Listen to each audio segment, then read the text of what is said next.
তোমরা সবাই কেমন আছো? আশা করি খুব ভালো আছো। দেখো, বাজারে গেছিলাম, বাজার থেকে কাতলা মাছের ডিম নিয়ে এসেছি। দেখো, আমি ভালো করে ধুয়ে একটু গরম জল দিয়ে ধুয়েছি। দেখো, আর এখানে দেখো বরবটি কেটে রেখেছি। আমি এই বরবটি দিয়ে মাছের ডিমের তরকারি করব। তা কীভাবে করব শেষ পর্যন্ত ভিডিওটা দেখতে থাকো। আমি এখানে নুন দিয়ে দেবো,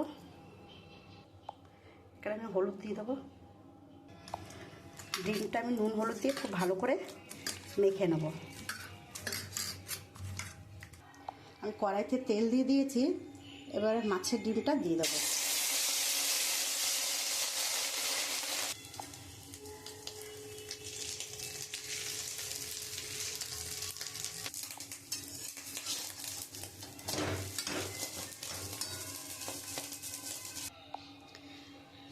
দেখো, আমি তেজপাতা কালো জিরে ফোড়ন দিয়ে দিয়েছি। আমি এখানে রসুন কুচিয়ে রেখেছি, দিয়ে দেবো। এখানে আদা কুচিয়ে রেখেছি, দিয়ে দেবো। এখানে টমেটো আর পেঁয়াজ কেটে রেখেছি, দিয়ে দেবো।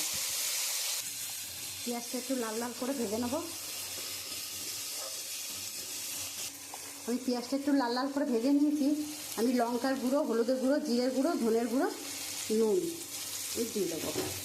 দিয়ে আমি মশলাটা দিয়ে আবার সুন্দর করে একটু কষিয়ে নেবো। এখন মশলাটা দিয়ে আমি খুব সুন্দর করে কষিয়ে নিয়েছি। এবারে সবজিগুলো দিয়ে দেবো।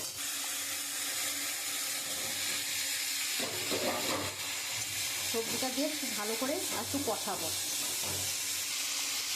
দেখো বন্ধুরা, আমি বরবটির তরকারিটা কষিয়ে নিয়েছি। এরকম এবার আমি পরিমাণ মতন জল দিয়ে দেবো।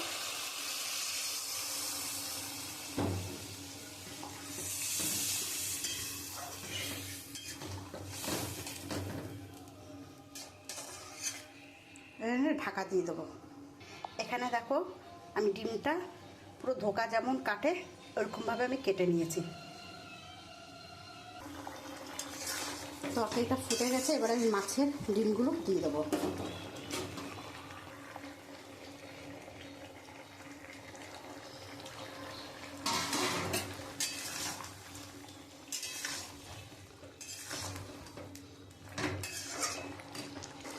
আমার হয়ে এসছে, এবার একটু গরম মশলা দিয়ে আমি নামিয়ে দেবো।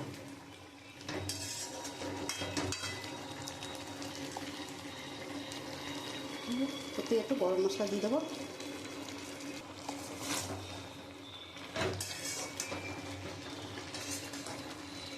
দেখো, বরবটি দিয়ে মাছের ডিমের তরকারিটা হয়ে